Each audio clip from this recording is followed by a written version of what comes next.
Hello, welcome back to my channel. നമുക്കിന്ന് നല്ലൊരു തോരൻ ഉണ്ടാക്കാം. വഴുതനങ്ങയും കോവയ്ക്കയും വെച്ചിട്ടുള്ള ഒരു തോരനാണ് നമ്മൾ ഉണ്ടാക്കുന്നത്. ഞാൻ ആദ്യമായിട്ടാണ് ഈ ഒരു തോരൻ ഉണ്ടാക്കി നോക്കുന്നത്. നിങ്ങളിൽ ആരെങ്കിലും ഇതിനു മുമ്പേ ഈ ഒരു തോരൻ ഉണ്ടാക്കിയിട്ടുണ്ടെങ്കിൽ കമൻറ്റ് ചെയ്യാൻ മറക്കണ്ട. അപ്പോൾ നമുക്ക് വീഡിയോയിലേക്ക് കടക്കാം. ഈ ഒരു തോരൻ ഉണ്ടാക്കാനായി ഇതുപോലെ 3 വഴുതനങ്ങയും ഒരു 10 കോവയ്ക്കയും എടുത്തിട്ടുണ്ട്. വഴുതനങ്ങ പച്ച വഴുതനങ്ങയാണ് എടുത്തിട്ടുള്ളത്. നിങ്ങൾക്ക് വേണമെങ്കിൽ വയലറ്റ് വഴുതനങ്ങയും എടുക്കാം. അപ്പോൾ വഴുതനങ്ങയും കോവയ്ക്കയും നമ്മൾ ഇതുപോലെ നീളത്തിൽ അരിഞ്ഞെടുത്തിട്ടുണ്ട്. ഇനി നമുക്ക് തോരൻ ഉണ്ടാക്കാൻ തുടങ്ങാം. അതിനായിട്ട് ഇതുപോലൊരു പാത്രം ചൂടാകുമ്പോൾ 2 ടേബിൾ സ്പൂൺ വെളിച്ചെണ്ണ ഒഴിച്ചു കൊടുത്തിട്ടുണ്ട്. ഈ ഒരു വെളിച്ചെണ്ണ ചൂടാകുമ്പോൾ നമുക്കതിലേക്ക് അരിഞ്ഞു വെച്ചിരിക്കുന്ന കോവയ്ക്കയും വഴുതനങ്ങയും ചേർത്ത് കൊടുക്കാം. കൂടെ തന്നെ ഒരു അരക്കഷ്ണം സവാളയും കുറച്ച് കറിവേപ്പിലയും ചേർത്ത് കൊടുത്തിട്ടുണ്ട്. ഇനി ഇതിലേക്ക് ആവശ്യത്തിനുള്ള ഉപ്പ് ചേർത്ത് കൊടുക്കാം.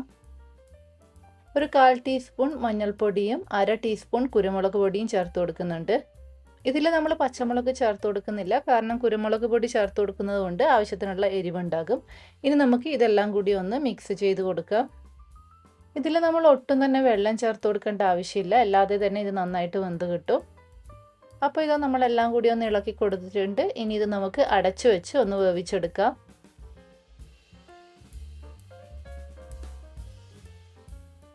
ഏകദേശം ഒരു 15 മിനിറ്റ് കഴിഞ്ഞു. അപ്പോൾ ഇതാ കോവയ്ക്കയും വഴുതനങ്ങയും എല്ലാം കൂടി നന്നായിട്ട് വെന്ത് കിട്ടിയിട്ടുണ്ട്. അപ്പോൾ ഇത്രയേ ഉള്ളൂ, ഇനി ഒന്നും ചേർത്ത് കൊടുക്കാനില്ല. വളരെ ഈസി അല്ലേ ഈ ഒരു തോരൻ ഉണ്ടാക്കാൻ. ഇനി നമുക്ക് സ്റ്റൗ ഓഫ് ചെയ്ത് ഇതൊരു പാത്രത്തിലേക്ക് മാറ്റാം. നമുക്കപ്പോൾ മീനൊന്നും ഇല്ലാത്ത ദിവസങ്ങളിൽ ഇതുപോലൊരു തോരൻ ഉണ്ടെങ്കിൽ ചോറിൻ്റെ കൂടെ പിന്നെ വേറെ ഒന്നും വേണ്ട, അത്രയ്ക്ക് ടേസ്റ്റാണ്.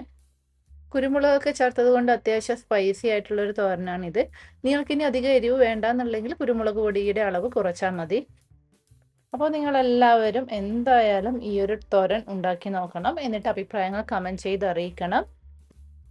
അപ്പോൾ ഇതുവരെയും ഈ ഒരു ചാനൽ സബ്സ്ക്രൈബ് ചെയ്യാത്തവരുണ്ടെങ്കിൽ മറക്കാതെ സബ്സ്ക്രൈബ് ചെയ്യണം. അതുപോലെ തന്നെ ഈ ഒരു വീഡിയോ ഇഷ്ടപ്പെട്ടാൽ ലൈക്ക് ചെയ്യാനും ഷെയർ ചെയ്യാനും മറക്കരുത്. വീണ്ടും പുതിയൊരു റെസിപ്പിയുമായി അടുത്ത വീഡിയോയിൽ കാണാം. അതുവരേക്കും ബൈ ബൈ.